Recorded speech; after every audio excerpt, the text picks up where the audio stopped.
This episode of Talkitecture is brought to you by Rode Microphones, the official microphone of the Loudspeakers Network. To get more information on the Rode Procaster and Rode's other microphones, go to Rode.com. That's RODE.com. Now we on. Now we back on. Internets, it's good to hear you. I mean, it's good for you to hear me, really. But I think I can hear y'all right now, and I appreciate hearing y'all hearing me. You are listening to the Talkitecture podcast. As we said before, the world is coming to an end, and we are here to talk you through this madness. As always, we are gathered here inside this spaceship with other Talkitects. Our super producer, executive producer, A. King, in the building. How you doing, sir? Y'all's a boss. All right, we've got our Talkitects here. What up? Barker Yeezus, how you doing, sir? Fresh off suspension. He's back. I'm back. Fresh off of suspension. That. Yeah. How you doing, Barker Yeezus? How you doing?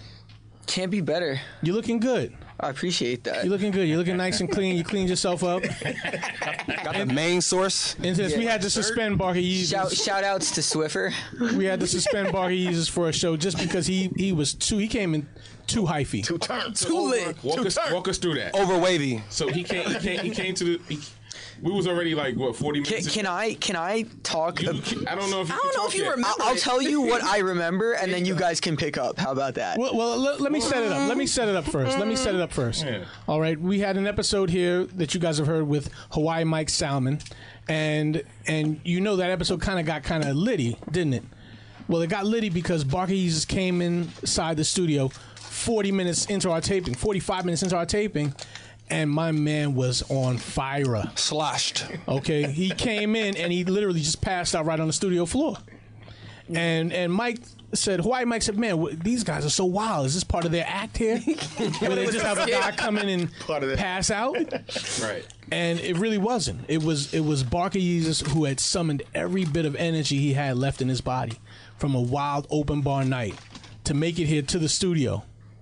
And literally, I mean, he could have done a lot of things. He could have gone home. Mm-hmm. He maybe even could have gone to a hospital. Right. All right. It's like a gunshot victim. But he took every piece of energy he had, and he came here to the studio. Right. He walked in.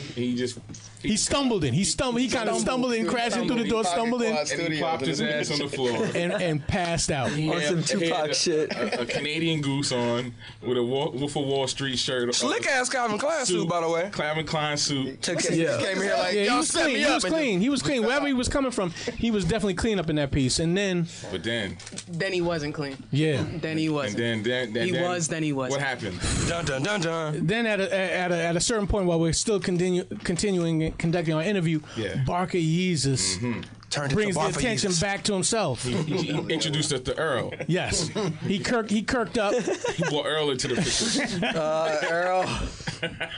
He called out to Earl. He did call out to Earl. Now, just so we're clear,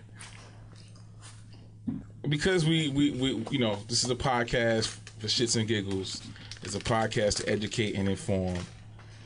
And, you know, in particular, Dallas and myself, you know, we consider I guess we're not rookies anymore, right? We can't be. So we have a certain level of expectation amongst each other that we try to influence the room, so to speak. Yes. So that behavior was kind of out of character, but it was acceptable because, you know, the Talkitects are new to the space.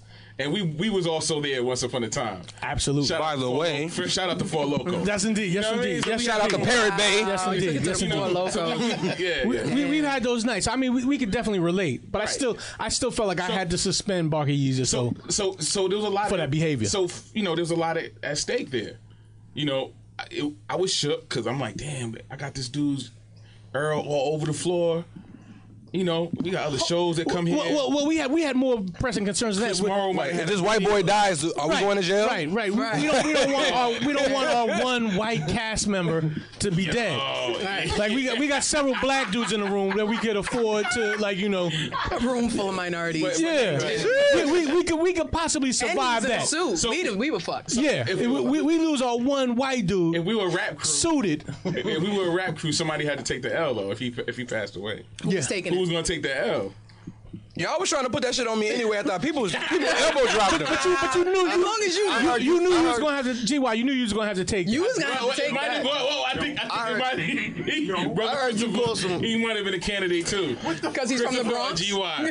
Me and Chris was cleaning up all the throw. Fuck you mean? No. First of all, it was International Women's Day, and my bitch ass was sitting here scrubbing fucking vomit off the fucking carpet. Hey, Barbara, that's love. You was doing it for the team. Most fucked up part I about took one for Join the the Greg, team. you did it for the team. I took one for the team, and then had to do the and- nose over, shirt over the nose. Please open the door. Damn, I feel like I owe everybody like we can't afford to Yankee lose our tickets or engineer, something. brother Christopher.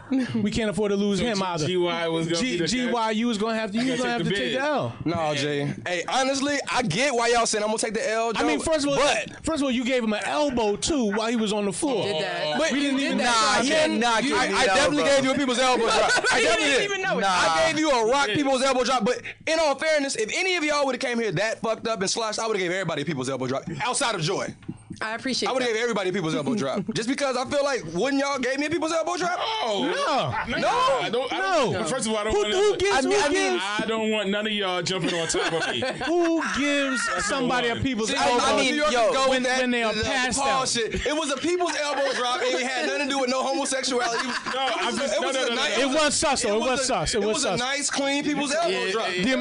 I mean, shit. It was clean. It was clean. Shit, at least I got like mad abs and shit to protect me when I'm sleeping. So Shout out to the core workouts. But we didn't know whether that act, Exacerbated your conditions. Yes, indeed. The Earl, I mean, it was on Earl anyway. I Yo, will say honestly, for Barker, he did get I up was- and adjust his jacket to try to throw up into just the jacket. shout outs to He Kenny. did try. White He privilege. attempted to throw up only in his coat. So now as he was escorted out of the room, Yes. I suggested that we call paramedics for him because I didn't know if he had alcohol poisoning. Nah. Whatever it was, it needed to be dealt with. Right. And we're not doctors. We're not lawyers. Shout out to Jenkins and Yes, Jenkins. Jenkins. Nah, you can't say that after advertising Jenkins and Jenkins. We're doctors and lawyers. Well, they were on site. They were on First of all, Shout out to their real office, doctors Jenkins and office were lawyers. closed at the time of the recording. Oh, they were they 9 to 5. Yeah, it's past business hours. All right, Jenkins so- and Jenkins. So when I said that, he's like, "Fuck the police." I'm like, I didn't say that, Bro, What about what me and brother Chris had to go through outside in the hallway? Y'all talk about calling the cops and shit. Look, so we got him out of the room, and I'm thinking the ambulance came, so he's sitting outside on the steps. So they took him out to the front, and he wasn't finished with the Earl. He wasn't done. He wasn't done. We're not done. Yeah, the lobby, Earl. And now now the studio family. Well, right now the entire studio family. Everybody's on It's notice. outside of our space right now. not Now in our it's the control. I'm like, entire man, studio we're gonna get family. invoiced. Yes. We're gonna have to split this 7 ways. We didn't even make no money yet, but we need to ready. No, hold on a second. We just gonna have to call Jenkins. We're gonna have to have Jenkins litigate this invoice we're about to get. So he was able to. He was all right. Shout out to GY and brother Christopher helped him, and then they got him home or whatever. Ultimately, GY got him home. GY got him home. Thank you, GY, because your wallet was still. you was on the hook, GY. You was on the hook. I was on the hook. Y'all put me on the hook. I'm a little petty. I'm quasi petty. I get it. But at the end of the day, like, that's little bro. I ain't gonna have. Here's the thing. I remember being that fucked up before in my life, right? Mm-hmm. Like, we all have these stories. I remember I was at SIU. I was a young lad, Joe. Like, What's SIU? Southern Illinois University. It's out in Carbondale. Shout out to. Is that a community college or is that? No, it was a four-year? university. Okay. No, it was actually, we had runs and March Madness, all that stuff. I mean, but here's the thing: we got astronauts coming at SIU. That's a guy GY went to SIU. But no, seriously though, like You said astronauts. Pile driver. astronauts. Yeah. Okay. WWE. Emphasis. WWE wrestlers. 2 S's on that ass. Astronauts. Okay, go ahead, GY. Hey, you a creep, Dallas. I love you, bro. But no, so he's a creep and a troll. He's the big brother everybody deserves. Period. So Makes no, everyone tougher. He ain't here's the thing. I got fucked up, man. And when you young, like, here's the thing. Like, in Chicago, I wasn't a suburb guy. I was in the city. We weren't drinking like that. We might have smoked a little tree. We might have every now and again had a beer, but you don't really understand your tolerance until, in my opinion, until you get to college where it's like booze everywhere. And this was like one of those evenings. It was my birthday. Shout out Gemini. Our season's coming. Yes. We was just getting fucked up. And like people, yeah, I know. Hey, King, I peeped the alignment. It bloop, bloop, bloop, bloop, bloop. But no. So I was literally just getting fucked up. And you know when it's your birthday, people just don't stop handing you drinks. You just keep on getting drinks. Yeah. But at some point, your body is like, nah, fam. Shuts down. It shut down. And you don't, if you never got that fucked up, you don't know when your body's gonna tell you, nah, fam, because you never been to that point. I remember trying to, like, I was drunk, but I was trying to be cool about it. I was trying to do like an Irish goodbye, and I just wanted to dip off. And I just remember just being lost and just having to get found. And like I was underneath a stairwell, and I was just fucked up. And my guys had to carry me and had to take care of me. Like I was fucked up. It was only one set of footprints in the sand. Bro. One set of footprints in the sand. So I'm empathetic. Because it's like, if you only need that one time. I'm sorry about you this. gotta know. I apologize. Right now, we're here fucking around, and we got a young man sitting in here tonight. He's going to help us get through the theme of this episode. Yeah. All right. Before we continue anymore with the trials of Barky Yeezus, because this show is not about Barky Yeezus and how we had to suspend his ass for coming in here wild drunk. In case you forgot. All right. Yo, there's free Hennessy. We've got a young man in here. He's come from a faraway place. You know, a fucked up state. You know, very fucked up. You know, I mean, well, he could be from a worse place than that state. He could be from fucking Dayton. Damn. You know, he could be from Youngstown or some shit. Shout out, Dayton. Shout it all out. Yeah. But I mean, the burg he's coming from is totally Youngstown. Totally got some issues, but nonetheless, though, a good place to grow up, a good place to come from. Y'all may know him as DonWill. One third of the rap group Tanya Morgan. Hey, what up, Vaughn? What up, Billy? What up, I gotta say, Don, real quick though. I mean, I fucks with you. I fucks with Vaughn P. Who's the third dude? Ilyas. He's not in the group anymore. Okay. That's my guy, but he left the group. He's part of the family, part of the collective, but he's not in the group. Okay, so y'all are really like a Tribe Called Quest. Yeah. I mean, Ilyas is like Jerobi. Yeah, Ilyas, he doesn't cook. He does graphic design, but he doesn't That's cook. fine. That's fine. But he was part of the group. He's still down with y'all. Boom.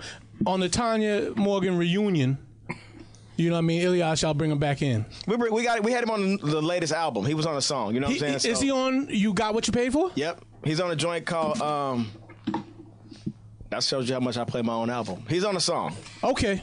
The song's called The One with Ilyas, probably. I don't know. Dope album. Dope project. After enjoying that project, I said to myself, shit, this is not You Got What You Paid For. This is You Got More Than You Bargained For. Bong. So that's gonna be the follow-up. That's gonna be the follow-up. That's gonna be the follow-up. That's the B-side. But Don, good to have you here tonight, sir. Hey man, good to be here. I'm finding out the backstory and histories, you know what I'm saying? It's a wonderful, lovely, inviting room, you know what I'm saying? Everybody in here's chill. Barky Yeezus is back, you know what I'm saying? Barker back. Fresh off suspension. He's first day out. Yo, he's like a young T Grizzly out here. First day out. He's ready to go back on suspension. I'm a squad up. I'm a throw up. I got a toe. Story, Barker. Yo, it's Barky Yeezus with the with the pros to steal your hoes. Bars. I wish I had my air horn for that. 16. Little soccer team. Give it to him. So I mean, DonWill, tonight's episode is going to be about the pros and cons of social media. I want to say anti-social media. Recently in the news, we're finding out that social media is basically a tool for gleaning all of our fantasies, all of our secrets, and then using these tools against us, using our wishes and our desires against us, fueling our dreams, but ultimately, I guess, giving some of us nightmares. Dreams and nightmares go hand in hand, though. You know what I'm saying? Free McNeil. All day. Okay, I guess you can't have a dream without having a nightmare. You can't. I mean, it's a 50-50 shot. When you go to sleep, you might have a nightmare, you might have a dream. But you know what I'm saying? You got to rest either way. Well, isn't a nightmare a dream? True. Sometimes it is. Except when you wake up and the shit is still popping then. A nightmare is still a dream. It's just a type of dream. Dig that. You know what I'm saying? Dig that. Okay, we're learning shit right now. Talkitecture. So the pros and cons of social media. And Don, I mean, I want to go back into, I guess, the history of Tanya Morgan and how you guys used social media really to fuel your fame. And I want to say that I mean I don't say this in a derogatory sense, but I consider you one of the first generation of successful internet rappers. I would take that as like that's true. It's very true. You know what I'm saying? We leverage the internet heavy. Like I'm from Cincinnati, Ohio. You know what I'm saying? Like homie Von is from Brooklyn. Ilias from Cincinnati. Brooklyn-natty, yeah. And we literally like sacrificed a bit of hometown success and fame for like international, national acclaim because we did it on the internet. You know what I'm saying? So we would go to these cities and like have these small clusters of fan bases because our home was the internet. Right. You know what I'm saying? Like we weren't like we had a following in Cincinnati, we had a following in Brooklyn, but we had a following in a bunch of other cities at once. It wasn't like that traditional model where you build up your hometown base and then you go out and expand from there. We just splashed immediately. You know what I'm saying? I mean, what was the main platform? Was it OkayPlayer? Was OkayPlayer, it Boxden? Yeah. Was it the Coley? It was OkayPlayer, then MySpace. Mm-hmm. We really went heavy on MySpace, but OkayPlayer was kind of like. So, OkayPlayer was like our engine. You know what I'm saying? When we needed to win contests or we needed to like really fuel some shit, we would go to the boards and be like, "Yo, can y'all pump this up?" or boop de whoop. But at the same time, Little Brother was over there, Nicolay was over there. You know what I'm saying? There was a lot of cats on OkayPlayer. Really like, OkayPlayer was such a fervent fan base for anything that came from that platform. Mm-hmm. Yeah. And like even down to Deezus and Miro, like Deezus was OkayPlayer. You know what I'm saying? Another round. Rapping? Tracy's OkayPlayer. Wow. What's up? Deezus was rapping? No, Deezus was cracking jokes. You know? Okay. That nigga was over there like I don't know. OkayPlayer. Shout out to the forum ass niggas. Yeah, man. We would chat room. Still lit. We still chat room. I don't know about this new chat room shit they be talking about, but you know. Yeah. We the original niggas, man. I call OkayPlayer like boot camp, internet boot camp. Like it's taught me how to deal with so much shit that motherfuckers like when you encounter it now, like the trolling and all that shit. Like dealt with trolls for a long time. Been there, done. Like you would make a post about the best fast food restaurant. There would be a troll like, "Fuck you, nigga, you don't eat your food." And you sit there like, what? You got to learn how to like learn who you are as a man on the internet, like as a person on the internet. You know what I'm saying? Learn how to carry yourself online. Because you could be a fuckboy in real life, but then get on the internet and be a warrior. Certified G. Right, exactly. You real life and like the internet and your IRL shit is two different things. Mm-hmm. But your URL and your IRL are two different things. Exactly. But if you're just a real motherfucker, it's the same thing. Mm-hmm. Right. You just know how to carry yourself through font and carry yourself through like physical. You know what I'm saying? Like your interactions, yeah, exactly. Your interactions are the same regardless if you carry yourself in the right way. But trolls just are some IRL like, yo, I'm about to make this motherfucker's day horrible. Like I'm dealing with trolling right now, you know what I'm saying, on my Twitter feed. Mm-hmm. Because people just enjoy making a spectacle out of shit, you know? What happened?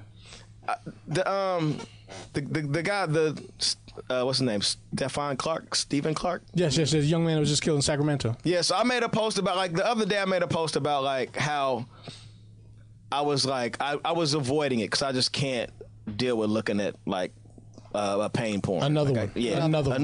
Another one.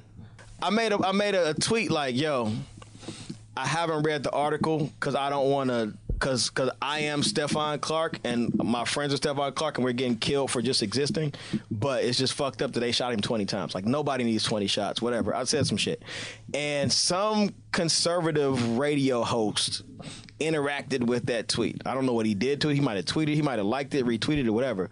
But there's literally a conversation right now going on about black humanity and black dignity. Like he deserved to die and he shouldn't have ran. And he didn't run. Did you see the shots? Did you see the video?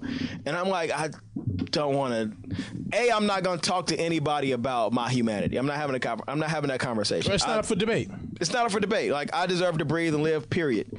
We're not going to discuss whether or not police have the right to shoot somebody 20 times at all. But there's this that shit's at like 4,000 retweets. And I can't, like if I wanted to hit you up on Twitter, like, yo, man, Talkitecture and shit, I won't see the reply because it's just moving in a direction I don't want to go right now. But OkayPlayer taught me to deal with that shit. You know what I'm saying? Like it's literally just, oh, this will cool off in a minute. I'll just log off, go live life, come back later. You know what I'm saying? That's the hope. That's the hope. I wonder sometimes, I feel like, do we internalize this energy that we're kind of, I mean, we take it for granted that, oh man, I just threw out a tweet or I just threw out a random thought, and it holds weight with someone to the point that that energy comes back to you, and now you've got to hold their pain or their issue, and you've got to process their feelings now. When it was just something that was just flying through your mind. And see, it's all like I consider anything you take in like nourishment, food. You know what I'm saying? So like if I read too heavy into Twitter or Instagram or Facebook or anything that I interact with socially, like it becomes a part of your makeup. You know what I'm saying? You walk with that energy throughout your day, like a school teacher. You know, like teachers, they teach from like 8 to 3. But the classroom, it doesn't end. Like those students are a part of their life, period. Like you might see a student that you taught 5 years ago on the news for doing some crazy shit, and you like, could I have prevented that? You know what I'm saying? So you kind of I knew that shit was gonna happen. Exactly. Yeah, right. So you kind of have to really like dose your interactions, and like really know exactly what you want out of social media and out of like out of like online interactions, because otherwise you'll just add to the clutter and not necessarily be able to like clear your own filter, you know? I mean, I find that with myself often. I want to shut down a little bit, and I'm able to put my phone down for a while. I'm able to put it in another room, but then I find myself attracted to go back to it. I mean, I'm suffering from this shit that we're worried about 10-year-olds and 12-year-olds and 14-year-olds having, where they can't take this device out of their hands. They can't disconnect. It's definitely changed my like I'm hardwired to check my phone, and like I have like a cycle where when I get on my phone, I'll literally go from checking my Instagram on my phone to checking it on my computer. It's the same thing. Or like looking at Twitter on my phone, looking on my computer, and I've been trying to break the cycle of that too. Just take a breather, because it's the fact that the algorithm dictates what we'll see. Like there's always been an algorithm, you know what I'm saying? Like the algorithm might be on your phone right now. It might tell you who's the most popular tweet in your feed, or who it thinks you want to see. But if you walk around the neighborhood and you see a flyer or you see like a news, that's kind of like a natural version of the algorithm. An IRL algorithm. Yeah, IRL algorithms. You know what I'm saying? Like so. I'm trying to really. It's easier to control that in real life than it is online, because you literally can't. If I type Adidas in an email and then that Adidas ad follows me on Facebook, I can't control that at all. Right.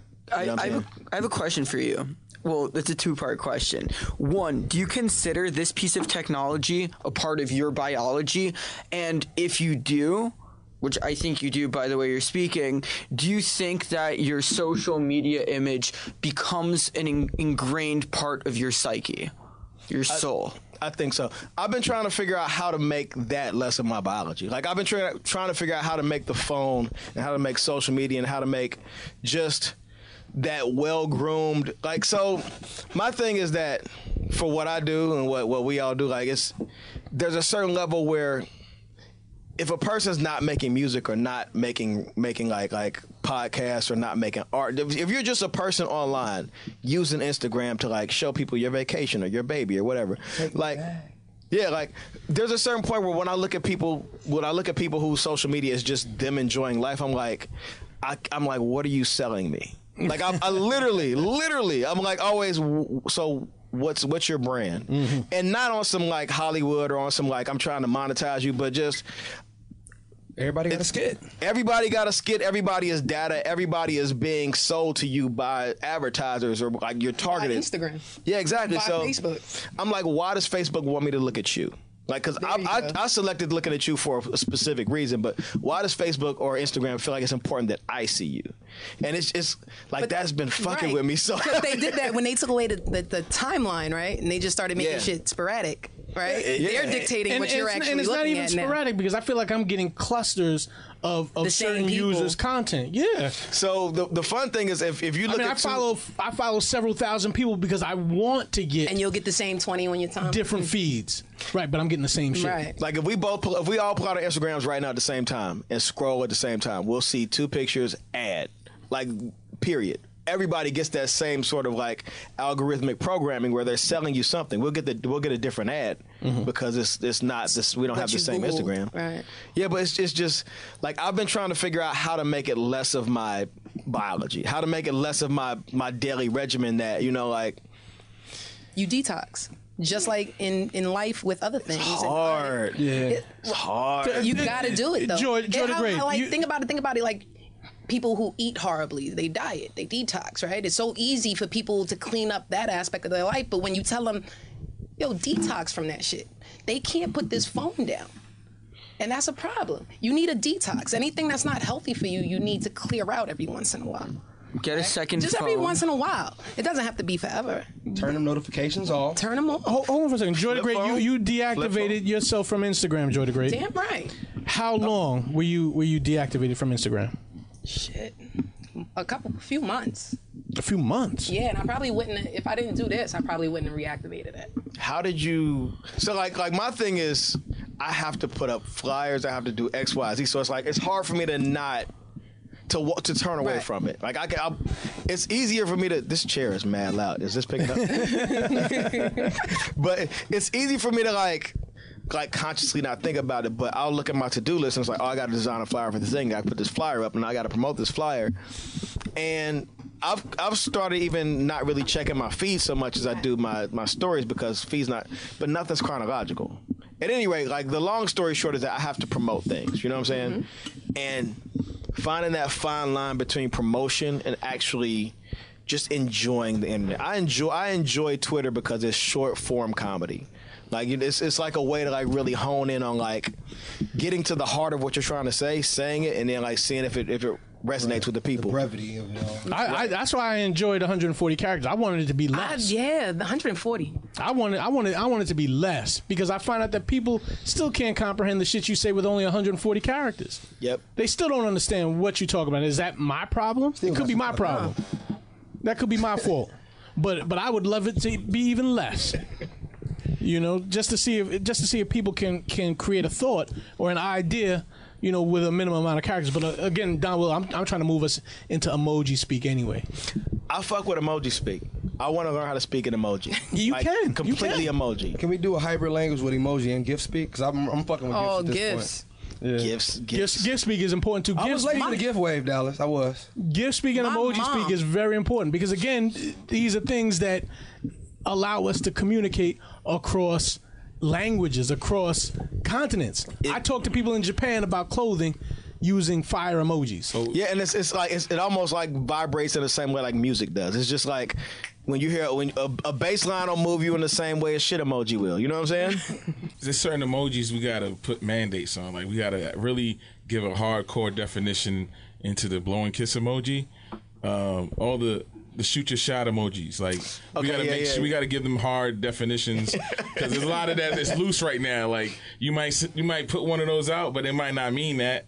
True. Yeah. So you stick your tongue out at a girl. That's like, is it comical or is it like, you know? That's that context shit. You know what I'm saying? Well, right. That's just something that had to be litigated by Jenkins, and Jenkins. Call them to litigate your emoji speak.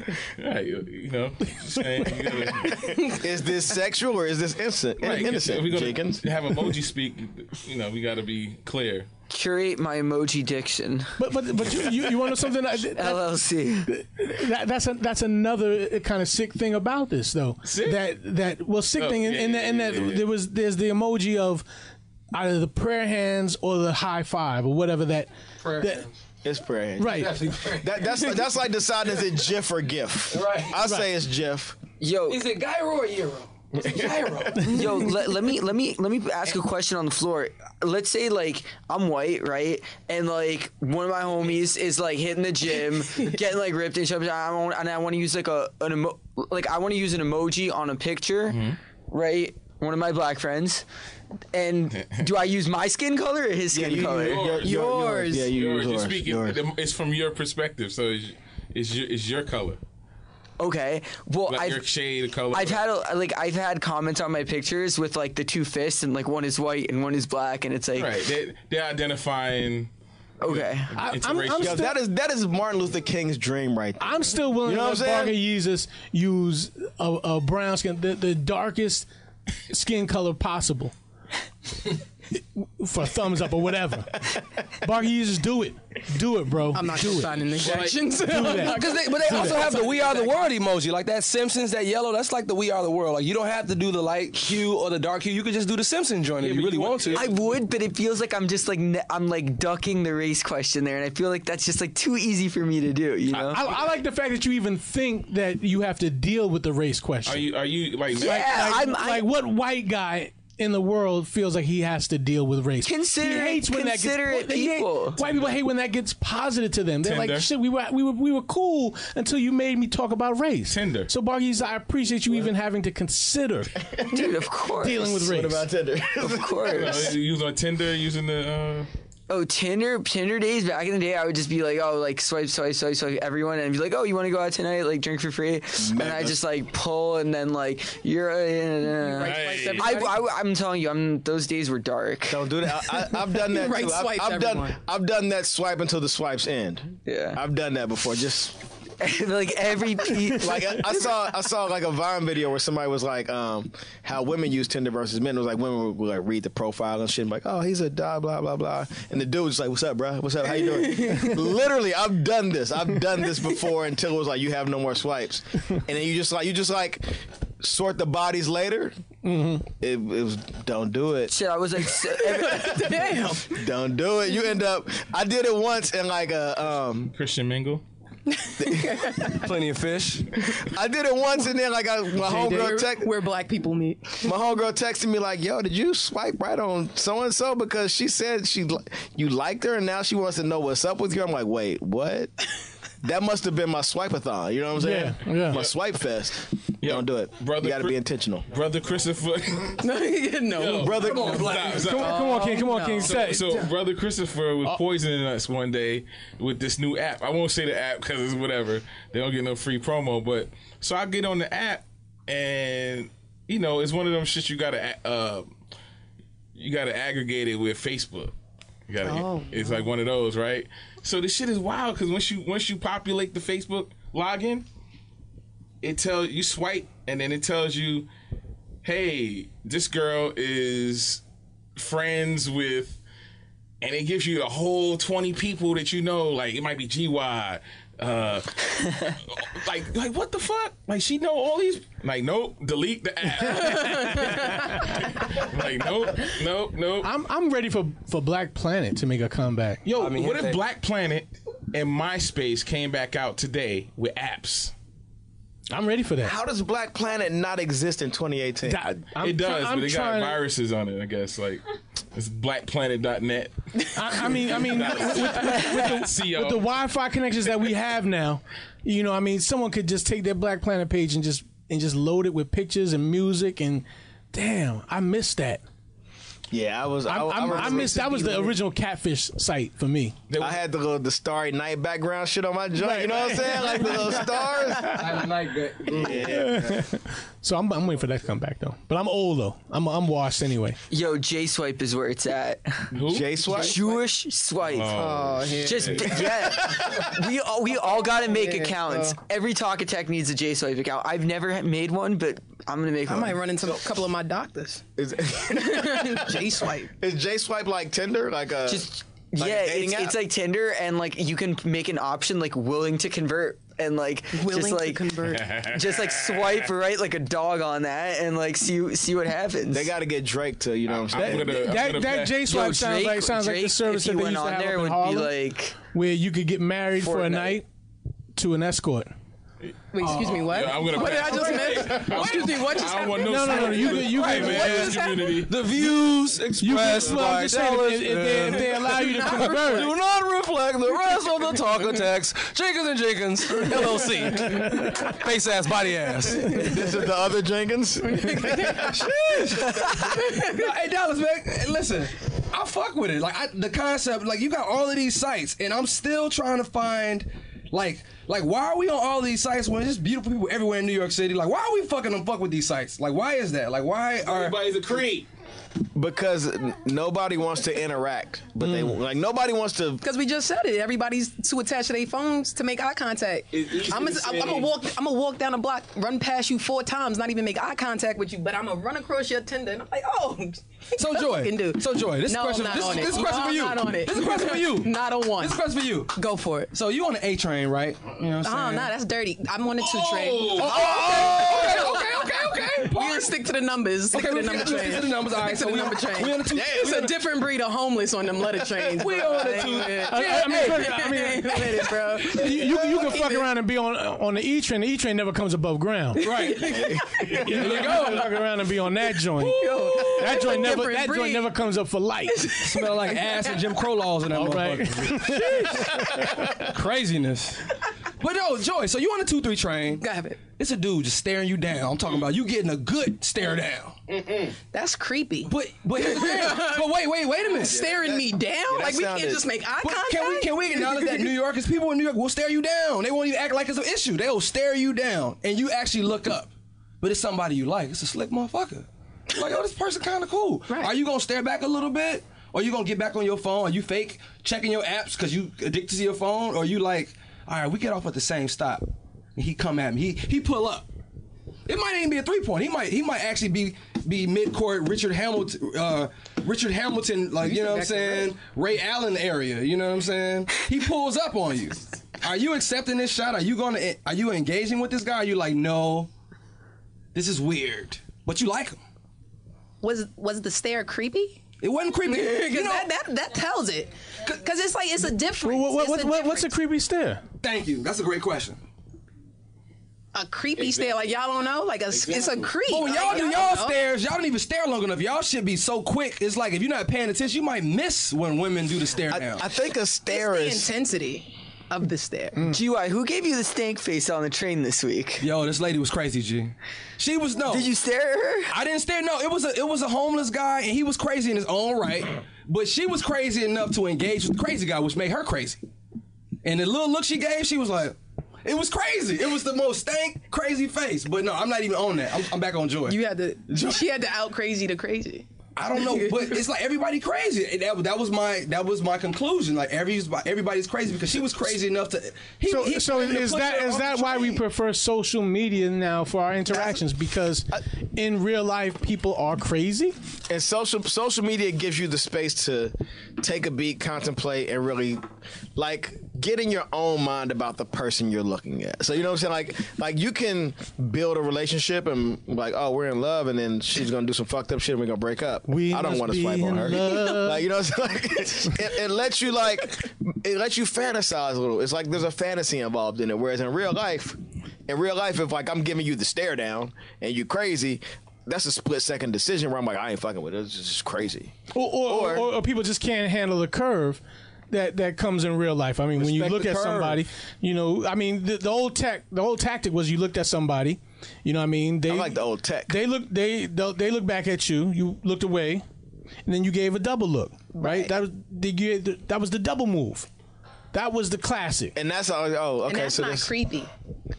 Right, so that's not creepy. Like y'all made eye contact. So creepy is never looking away. Right. Creepy is just. If I feel you burning, like that laser. Creepy is like if you lock eyes and you just like keep that same you still live. Like, nah, bro. I'm gonna need you to glance away and come back. Bro. Give me that option. I need you to glance away. If I glance away, then it's over. Right. Give me that option. What are you gonna do to me? I don't want to feel your stare. Mm-hmm. Right? So that whole laser beam. That laser is intense. Okay, I understand. I'm not ready for that spot. They can teach a class on this. You got to stare with increments. Right. Look, and then at some point you're gonna make the eye contact, and you're both gonna be on alert. Like, all right, I know what's happening. But then you just look away. Like, all right. But then you look back, and then you look away. You don't. You can't do it more than 1.7 seconds. But let me ask you, Joy. What's the proper number of look aways? Was she not supposed to see that part? Right, what do you mean? I'm not. Everybody sees the look away. The dude is gonna. He's gonna have at least 6 looks that she don't see. That she's not supposed to see. Because he's looking at everything else. A woman will recognize every one of those looks. A woman will be cognizant of every one of those looks. My question is, might have to call. How many lookaways should the right person use? there's a number. I don't know. I feel like there's also a certain like Because there could be too many lookaways. Right. I guess that's determined by like how much if you are interested in the person. Right? If I'm not interested, it's one look away because I'm not making eye contact with you again. Okay. I'm gonna make sure that I am not looking in that direction anymore, and that should be your hint. Because I guess that's when I'll get the laser, right? Mm-hmm. How much hollering happens on the train, though? You know what I'm saying? Like, is there like a none anymore? Is that shit like the club? You know? It's not really the club. I saw you across the train. I was curious to know what Joy thought about it because I see shots getting shot on the train. I saw you talking to the DVD man. You know what you're gonna get from it. Is it late? Is it worth being late for work to get that shot off? I was sitting on a train one day. I was going to a 34th Street. I was on the 2 train, and a guy gave me his seat, right? So I was like, oh, wow, gentleman, right? Had no interest in this guy whatsoever. He happened to get the seat next to me opened up a few stops later. He sat down next to me. Yeah, so I just got home a couple of weeks ago. That's how he opened it. Not hello, not hey, how are you? Yeah. That's a strong opening. Yeah. This episode of Talkitecture is brought to you by Rode Microphones, the official microphone of the Loudspeakers Network. Yo! We use the Rode Procaster on our podcast called Wheels and Deals. And now we got a deal on some wheels. Vroom! Rode Procaster for podcasting, procasting, and everything you like. To get more information on the Rode Procaster and Rode's other microphones, go to Rode.com. That's RODE.com. Take your podcast to the next level with Rode. And now back to the show. I knew something was up from the year. Mm-hmm. So I was like, oh, okay. So, I'm not used to human contact. He must have had confidence or just a high dose of crazy because I was intent. Because you just said you came home, so I don't know what you was in for. You got all my attention because, yes. Oh, you just came home? Wow. Oh, great. What's your name? That's a beautiful name, right? Engage this whole conversation. Gets up. He gets off before me. Asks for my number. Sorry, I can't do that. You know, happily engaged. This is that. I have no ring on my left hand. Sure. Happily engaged. Okay. Kept it political. That's fine. Right? Because I figured you can go wrong with that these days, but I figured that was safe. That was good. That was right? political. That so was he the right hops thing. off. Your man might not be able to afford a ring yet. Right. You know what I'm saying? Like, right. Could have been a lot. So, yeah. Older white lady sits down next to me. She said, I'm going to sit here, but I promise I did not just come home and I will not ask you for your number. And I thought she was the coolest old white lady I've ever Did you give her your number? I wanted to. Okay. I wanted to. Yo, she won me over. Just to be cool. Her opening line was a hell of a lot better. Full disclosure. Her opening line was a hell of a lot better than his. Yo, here's a tie-in to our last. You know why her opening line was dope? Because she went and took the rebound. See, dude missed the shot. Yeah. All right, he took a long shot too, and that long rebound. Old lady, she damn near got a tip dunk. No, hold on a second. That old lady saw that long rebound, played the right position, grabbed it, boom. Okay, lay in. Fantastic. Yeah, if she wanted to. No dunk. Smooth. She was old. It was a layup. It was. She could have dunked, but she flipped it. It was with that smooth. That was smooth. That was smooth. So shout to anybody out there recognizing the rebound, grabbing that rebound. All right, because really, I love the rebound. Isn't that kind of aren't you kind I always of just said vulnerability at that point? Yes. No. You're seeing. You did your research. You're seeing. That's right. That's right. You're seeing a shot missed, but still an opportunity to score. Okay. There you go. You put the internet on game right now, Dallas. I mean, listen. I told people, man, sloppy seconds was all I ever wanted in the first place. Seconds, first place. Y'all hear him? Y'all hear this guy talking ring? Oh, cut it out. Shoot, I don't want to miss with nothing for the first time. Okay. Hey, Don. MC, comedic genius. Uh-oh. That's in your bio. Like you talk about because you made this crazy transition. I know a lot of people didn't peep. MC comedic DJ. MC comedic DJ. Yeah, not genius. See, I threw some extra shit in there for you. You threw genius. I was like, oh, because you my guy. So I'm like, no, you do a lot. But steep statement. So from going from MCing. Like, you done had shows and done stuff with Drake and, you know, had really, really highly heralded projects to somehow finding yourself immersed in this comedic world and DJing. Like, how did this come about and what are your thoughts on it? It was completely organic. It was one of those things where just being around people and being in situations where you test yourself and you test your limits and you find out you have other talents and abilities and other people believing in you enough to like push you towards things that you didn't think you could do. You know what I'm saying? Like just the exposure to comedy and like comedy is probably the place where most people are like, why are you over there? You know what I'm saying? Like people who know me from the rap world are just like, how did you even make that transition? Lots of similarities though. It came from DJing. There's a ton of similarities. Like comedians, stand-up comedians and musicians, rappers specifically, have so many, just the parallels are just numerous. Is it the art of timing? The art of timing, just like the tour life thing. Like you literally go from city to city trying to make people listen to you, selling us some merch. You're alone in the city all day. You know what I'm saying? Like, we didn't really necessarily take the approach of going to the studio in every city we went to and working with artists and shit and making music. We would just go to Dallas, go see where JFK got shot, go to sleep for a little while, wake up, go do our show, wake up, drive to the next city. So we were just this extremely insulated group doing these things where it was just like this, you know, it felt more like a touring comedian than a rap act. You know what I'm saying? Mm-hmm. We had this sense of humor because Tanya Morgan, our name is Tanya Morgan. Like, we have a sense of humor. And it just lent itself to just being in these rooms and these environments with comedians where they were like, oh, okay, you get it. You know, rap takes itself so seriously at all times. And we were like one of those groups that we ran on the joke. We put you in on, if you knew about us, you were in on the joke too. Mm-hmm. We made sure that it was like a safe space for people to just kind of like... Right, but you guys weren't a caricature. No, we weren't. You know what I mean? I want to say, like, I'm thinking of CB4. No, so we definitely put skill and talent first and ability first, and it was authentic and it was dope. But it was also that thing where it was like, don't be scared to be yourself. You know what I'm saying? Like, if you want to name yourself some weird shit or, like, you know what I'm saying, make a song about going on the first date and then the person you on a date with is your cousin, like... It's cool. Like, say what you want to say. You know what I'm saying?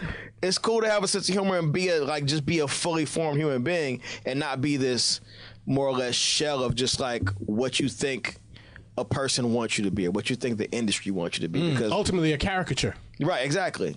Ultimately a caricature. So I mean, I ended up in comedy and I ended up DJing just mainly out of a need to just keep performing in other mediums. Mm-hmm. Like I just wanted to expand my palette and just be able to not necessarily have to write, record, mix, and master and have you wait 6 months for a statement. Mm-hmm. You know what I'm saying? Sometimes it's easy to just get on stage, crack a joke with somebody. And I want to say there's nothing more hip-hop than the fearlessness to reinvent yourself. That, yeah, and that too. That takes an amount of courage to say, you know what, y'all know me for this, but I'm going to try this. And you know what? I guess maybe performing and having people boo you gives you a little bit of fearlessness. Bro, Bill's character. Bro, been booed so many times.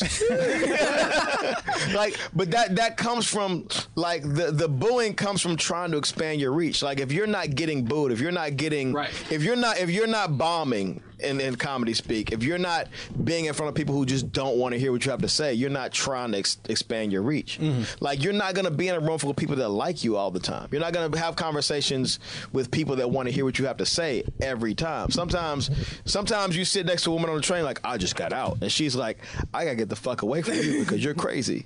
You're bomb. You know what I'm saying? Like, if you look at that approach like bombing in personal life and professional life, you just extend it out, it's all one thing. And, like, no matter what you try, I feel like the ability to try and fail is lost on a lot of people.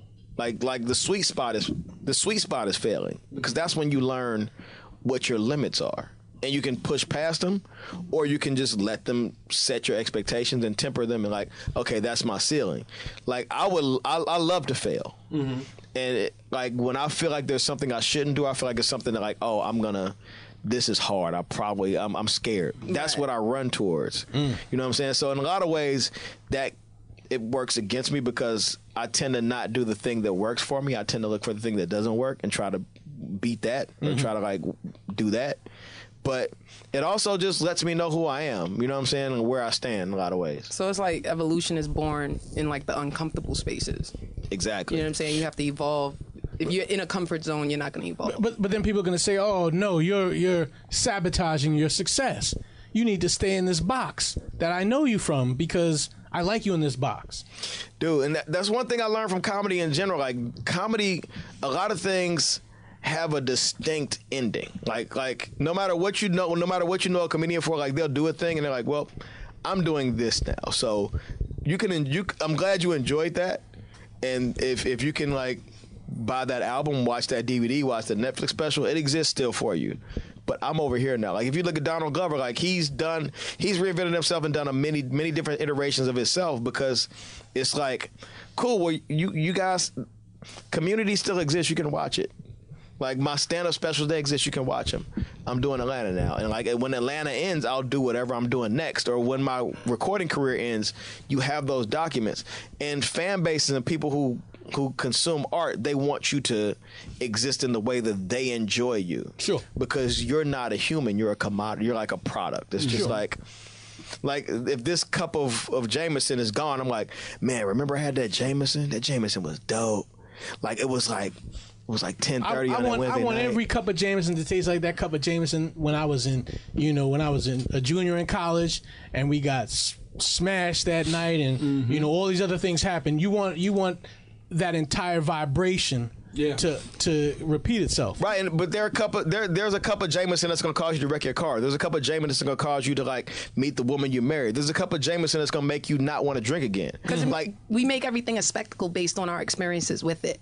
Exactly. So we put these things on a pedestal, or we put these things in our nightmare categories based on what our experiences are from it, where the things don't even become tangible or are real anymore. That's so wrong. You know what I'm saying? Like this bar, it's here and it's real, but my expectation will make me think of it as something else, where it's not even what it truly is or what it's truly meant to be anymore. Because of what Jordan, I are you high right now? Nah. Okay. I caught a Because if you're contact listening off to of that. Talkitecture right now and you're high, you just got a little higher. Yeah, that shit was. You just got a little higher right now, and I fucks with that. I fucks with you getting a little higher. Internets. Don, you're a multifaceted creative, meaning like you have your feet in a lot of different projects, right? So, I mean, technology makes things dope and it fucks things up. Like being able to use your phone on the subway, dope, but it fucked up hollering at girls on the subway. So how have you seen technology change, better and worsen, your fields? Well, the fields that you're working in, like comedy, music, have some been affected more, positively than others? I can speak to music more effectively, just mainly because I know, like, I can map the effects. Technology's, it's a disruptor. You know what I'm saying? In the same way, like I've heard that iTunes is going to stop selling music and go to a stream only model, which will fuck a lot of people up because it's iTunes. You know what I'm saying? Like all of your albums live there. You release albums on iTunes, they download. But soon it'll just, like, I hear they're going to just start streaming music, and like just streaming music in general, the MP3. Like when you look at all of the different advances that have happened in music and made artists kind of like pivot, it's technology in itself it's made to make life more convenient. Like fires, like a cup of technology. This table's technology. It's all technology, but it's the disruptive factor that makes people like bend technology to their will. You know what I'm saying? So I don't know what's next, but I know when Apple stops selling MP3s, there will be another platform that's like, okay, well, we'll figure out a way to like make the MP3s available, because again, like I DJ, so if Apple stops selling MP3s and Serato's like, well, now we have this sort of Wi-Fi thing where you can like just stream the music that you want to spin with, but you won't own it, but you got to pay a subscription service. Same way as like Adobe Creative Cloud shit, where you got Photoshop, Illustrator, but you don't own it, and if you stop paying your bill on it, you can't open your files. But there's always a disruptor. There's always a disruptor, and like, you have the disruptor from the corporate side of things, where they're just like, we're going to stop offering this to steer our consumer base towards a new technology. And you have somebody else in the background like, we don't want to go there, so we're going to move over here. Mm-hmm. So, I mean, I think I'm losing the point of the question. No, I think you're answering. I think you're answering the creative part of it. Like you've basically, like, what I get from what you said is that they've made it easier to make stuff, but they've taken away the power from the creative in terms of like owning the stuff, owning the MP3s, owning the music, and being able to do that. How do you feel about the distribution aspect of it? Do you feel that this has been the big argument right now, that streaming is, people said, oh, this is the revolutionary model that will somehow return equity to artists, because artists will, you'll be able to see, hey, who's listening to what, how many times they listen to it, cheat code shit. And right, and somehow this is going to, the label system, which they always fudge the numbers anyway. You always stayed in debt to the label. Somehow this was going to return some equity to artists, but it does not. Yeah, I think that cats like Ryan Leslie and like even Illmind to a certain extent, like and Talib Kweli, the direct to fan model, like that's been the hack right now in terms of just like servicing your community, like specifically, you know what I'm saying? But I don't know. I just know that I feel like once the technology really changes and shifts on us to the point where we can't get our music to people and we can't get our art to people, we got to figure out a pivot, you know what I'm saying?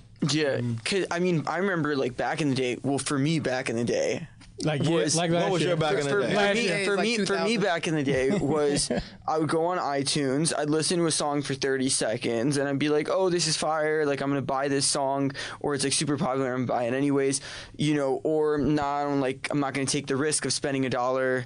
First it was 99 cents, it was $1.29 on a song. Now I have Apple Music. And I mean, there's just nothing that fucks with Apple Music, because you just literally have every single song that isn't a Jay-Z song, stream everything, that is, and I can text it to my friends, and they don't even have to open the app. They just press to play if they have Apple Music, and boom. I'm on Spotify, but like my thing is with all of that shit, like you don't like, so your relationship to your music catalog is different than mine. I'm on Kazaa. And I fuck with Kazaa. But like, I'm not even on some like back in my day. But I mean, we had like a tangible physical release that we can hold, and it was like, oh man, this was the track, because you could read the credits, you could put the CD in, the CD skip, and it's to the point now where we've accepted the fact that we don't own our content. Our content's being leased to us in the same way that like we watch a TV show or we watch a Netflix special, and if the hackers, if Russia was like, fuck iTunes, we're taking it down, nobody has music. Nobody has Apple Music, you know what I'm saying? Like you don't own it anymore. Like DJs have a cachet of music because they've got to play it out, but like 2 Chainz's new album may be dropping next week, and if that shit goes down, his album is gone. You know what I'm saying? Like, how else will we get it to people? And that's, for me, that's the thing that I'm like, what's the workaround? You know what I'm saying? How do you get that music to people at this point? Right. What's going to be the hack? And how do you get people to be excited? Because it's like, I feel like with the internet and just everything's being so digitized, and it's a very just quick culture where people consuming so much. Like, as a creative, how do you battle this just short attention span? Like, I actually had a conversation with Illmind. You just mentioned Illmind, and he was talking about, he's a genius, by the way. No, listen, hear me out. This concept he's talking about, he's like, you can have a gang of followers, and like Illmind, he was telling me, he was like, GY, like, these are silent supporters. Like, you have people that follow you, but that does not translate into album sales or them coming out to your show. That's not necessarily support. Correct. There are tiers of support. You have people that there used to be the 1,000 fans rule, where like, as an artist, if you can get like 1,000 fans to just buy a thing every quarter, or spend $10 every quarter, if you get 1,000 fans to just buy something, you can make a decent living as an artist. But even within that 1,000, there are tiers. You have fans that literally, super fans, that they'll pay $500, $1,000 for whatever you're doing. And you have a couple fans that are just like, I'll throw $1 at a song.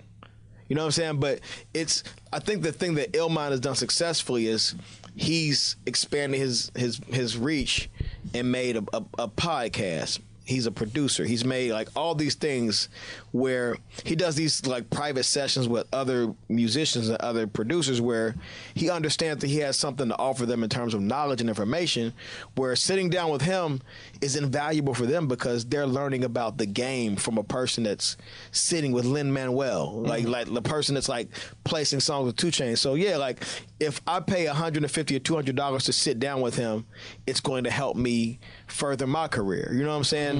Versus a person that's just like a casual music listener, like, oh, Illman, I got him to join out, cool. He's figured out how to like Ryan, like, and he's a student of Ryan Leslie. Ryan Leslie, like, I know that Ryan Leslie's whatever, you know what I'm saying? Like, cats look at him how they look at him, but Ryan Leslie is literally like a tech genius. He's crushing it. He's a genius. Like there are people who I like consider, I look up to, and I'm like, whenever I want to figure out what's going on in tech, I look at them. And those two dudes, I'm straight up like, okay, what are they doing right now? Rocking with Ben. Right, because he managed to combine tech with his art in the sense that, okay, here's where technology is moving, and here's how I'm going to deliver my service, which is my art, to the people that want it. So I mean, yeah, Ryan Leslie definitely is he's in front. Remember when Ryan Leslie lost his laptop? I do. Yeah. And like he it ended up being that he had to sell a part of his... No, we knew where his laptop went. Diddy got it. Take that. Oh, okay. My bad. His name not Diddy no more. You got to call him Love, bro. Brother Love. Brother Love got it. It's all love. It's all love. I heard Ryan Leslie had to sell a portion of his publishing to pay for that $1 million laptop ransom thing reward. Y'all ain't shit for stealing Ryan Leslie's laptop either way. He put it out there that he was willing to pay XYZ for it to get it back. Yeah, like, and then the person was like, all right. And even though it didn't have whatever he was looking for on it, it's like, well, I still gave it back to you. Right. So and because he put it on like a public forum, because I think he put it on like Twitter or something. Yeah. And because he put it on a public forum, it was like legal. But again, I don't think that because of that Ryan Leslie is suffering financially. I'm sure he's not. I think that Ryan Leslie's good. You know what I'm saying? Like, yeah, I'm sure he's not. And that superphone shit he's got, like Facts. yeah, you know, like I've been looking at the superphone. Let me get that. Been looking at that superphone shit. Like, should I sign up? Should I do this? Talk about this. Talk about this superphone project. So superphone is basically a hack to everything we're talking about in terms of like selling and marketing directly to your fans. It turns your phone into like direct to consumer exchange. Yeah, like so. Whereas like let's say. So this is what Bitcoin was trying to do. No. Yeah. This is more. It had a different perspective. Like so this is like. I guess you could. Let's say an artist, for instance. Yeah. Where you use iTunes to put out your music, you could just collect the database that iTunes is not going to give you. They're not going to give you that data from the consumer that purchased your music. Okay. You know how if you got an email list and you like put out like, hey, sign up for my email list. You can capture the person's name, their email address, their city, their zip code, all this shit. Like with Superphone, you get that information. You also get what they spent money on. You get so much information about your consumers. So basically, Superphone had the Cambridge Analytica app. This is the app. Well, it was developed by Ryan Leslie and his 2 Harvard buddies, right? Harvard or Cambridge? Harvard. Okay. And Analytica or analytical? Pause. I know, right? so how it was explained to me, and DonWill could reference, like, if we had, like, let's say, as the Talkitecture podcast grows, and we go to different cities, do all our shows, we have merch. We collect that data from our supporters and whoever buys stuff, buy tickets. And that data, we can say, okay, Atlanta is our second largest base. Yes. California is our LA is our third, so on and so forth. And we could do little pop-ups, right? And we could do, like, let's say we do a campaign where we say, yo, tomorrow we're going to be out there at XYZ bowling alley. The first 100 people that purchased the last capsule that we drop, we'll send them text messages. Say we're going to be at this location.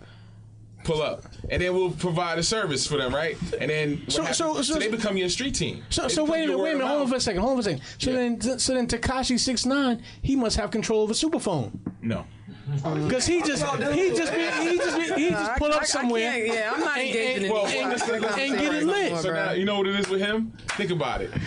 Teriyaki. Who's in his ear? I don't know who's coaching him, but he did all the right things in terms of garnering attention. The colored hair, the tattoos in the face, screaming on records, and trolling. Right? Those are all of the elements. Unfortunately, it's probably not the conventional route, but he did those things to garner the attention, and now all eyes on him. And now he's reaping the reward. He's a factor in that, and I know people will listen like, oh, but it's the reality. Whether you like him or not, he garnered your attention that's listening, my attention, whether you like him or not, and that's what he did. So, but he didn't have no super phone. Okay, he's trying to get his. He had a GED he has super. He's trying to get his GED? Yeah, I know the other one, the one in jail. Triple X. No. Little water bottle.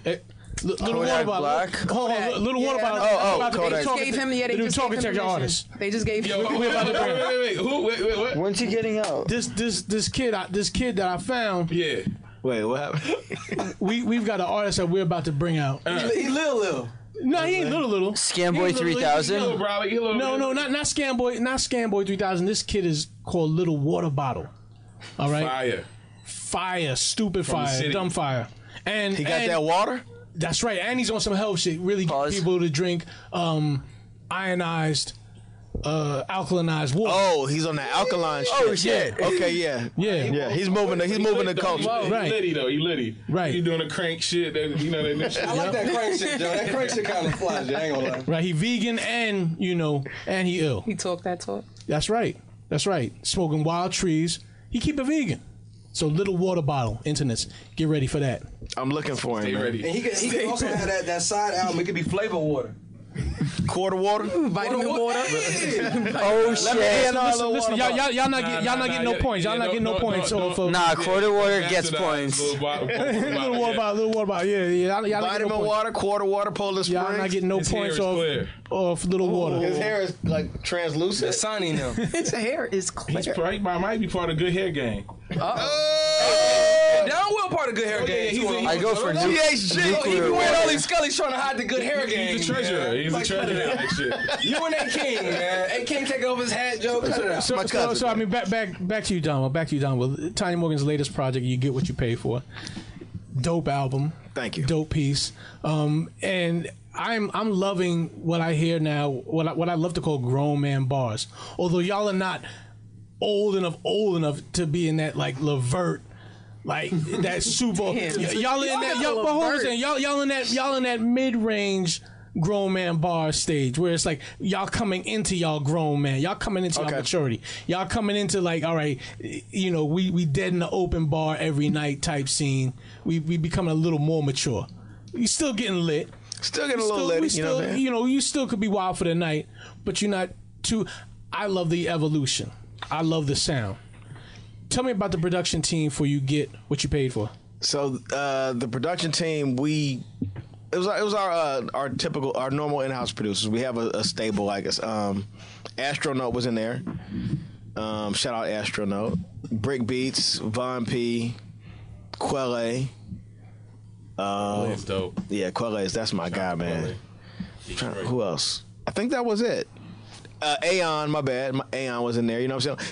Just the people we've been working with for years and years. You know what I'm saying? Like we have a tried and true cluster of people. 6 Cents. 6 Cents. Yeah. No, 6 wasn't on there. He wasn't on 6 there. not on. Okay. He wasn't on there. Okay. We did an album with 6 though. You know what I'm saying? Okay. But I'm probably Shout out to leaving 6. somebody else because it is Jameson. But it was a family event. It was a family affair. You know what I'm saying? We huddled in with the people we usually work with, and we just kind of did what we do best. But I love it. I love the sound. Again, like I said, I love the theme, which I feel like is showing a maturity. Well, so even the theme itself, we had a meeting with a record label. I'm not going to say no names. I would maybe later, but we had a meeting with a record label, and they told us to do a Kickstarter to raise money for the album. And I'm like, well, so why are we even signing to a label? Like, why would we sign a record deal if you just want us to do a Kickstarter campaign? If y'all just want us to do a gimmick right now. Right. So that was the telethon thing was just kind of like us poking fun at the fact that like a reputable label would ask us to do a Kickstarter instead of like kicking some money in, you know what I'm saying? And it just became this theme of like, you know, you get what you pay for. Is yeah, sucker shit. But like even the title itself was less about monetary and more about like just paying attention. So the social media thing, like you are what you consume. So you know what I'm saying? You get what you pay for. Whatever you pay attention to is what you get. You know what I'm saying? Like so, you know, if time is money, and if you give your time, this thing you're giving your money to this thing. Exactly. You're spending something either way. Like monetary or like just attention shit. So we want your attention. So just pay attention, and you'll get something back worthwhile. You know. I gotta tell you something. I didn't fuck with the album for a minute, simply because the way y'all had labeled it. Just trying to figure that shit out, that pissed me off. I was like, I cannot figure this shit out. Yeah. And then when I figured it out, I was just like, then it brought me inside. We love to just do that shit, and we like internally we get mad about it. Like, man, nobody listen to this shit. Why don't nobody understand what's going on? It's because we shoot ourselves in our foot. You know what I'm saying? I love that about y'all self-sabotage this shit, and then when everybody comes around, y'all be like, well, I fucking told y'all. It's like niggas that throw a party and don't put the date on the flyer and shit. Right. And hope you just show up. You know what I'm saying? We don't put the address. Just come through whenever you see the flyer. And we're like, nobody came to this party, man. Dope production. Don, I gotta also thank you for coming through tonight. Good to see you. I haven't seen you in a minute. Yeah, man. Got to see you the other night just for a second, but you're somebody that with our previous production king with the Combat Jack show. You know, we could always look to Don to come in and bring your energy, bring your intelligence, and bring your littiness. Litty. We talked about litty titties. We talked about the Combat Jack show first year anniversary. Legendary episode. Yeah, we just had such a wild night on the PNC deck, and that was Don some shit too. To have all that equipment exposed to like any treacherous weather. We didn't give a fuck. We didn't know no better. We didn't know no better. Nah.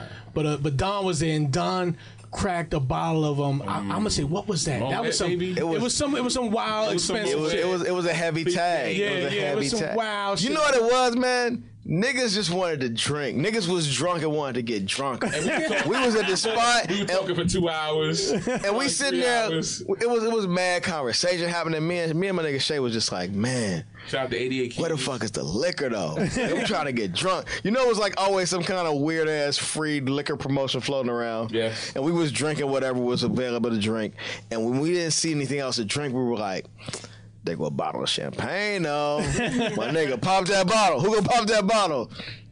Yeah, you know, like, pop that bottle. Yeah, Don did it. Don popped that bottle. We did it for the Vine. You know what I'm saying? Yes, indeed. Before the Vine was invented, and for the culture, And here we are tonight. You brought another bottle through. You know, and it has Cristal. It's Cristalino. Cristalino. Now you also a new AK for DonWill is Papi Cristalino. Papi Cristalino. Papi Cristalino. Papi Cristalino. Papi Cristalino. You are listening to the podcast called Talkitecture. Great to have you here tonight, DonWill. Good to see you, Talkitects, as always. Before we get out of here, I think we got to give a big shout to everyone that has been tuned in, that has been opening their ear holes to this brand new wave going on. The Collie. Shouts to the Collie. The Coley. The Coley. Okay, see? Look at that. Hemisphere. Okay, yeah. The Coley. The Coley. Shouts to the forums. Can we say Boxton? Oh shit, we said their name. Fuck it. At this point, fuck it. Let's Boxton. go. You play at your own risk though. Do not fucking tell them what my fucking alias on Boxing is. Internets. Listen, for real. Keep that shit to yourself. We'll keep it real. Shh. Keep that creep shit to shout yourself. Shout out to all the internets that's, like Dallas said, has been supporting. You know, continue to encourage others to subscribe, rate, comment, tweet, Instagram. You know what I'm saying? We're going to give you this service every week. Each one teach one. Okay. Or and for always, Forever and for always, rest in peace, Combat Jack. Yes. Sir. All right, Loudspeakers Network. This is a production of the Loudspeakers Network. Stay ready for combat. The new hashtag. Let's build. Yes. Talkitecture. Can I pop my own bottle? We got to hit a pristine pop. You know what I mean? To put this in perspective. Yo, but what's boxed in? You know about boxing. BOXDEN. BOX. I know what it is, but what is it? It's a forum. It's one of the OG forums. It's been around before Twitter, before MySpace, before all this fuckery.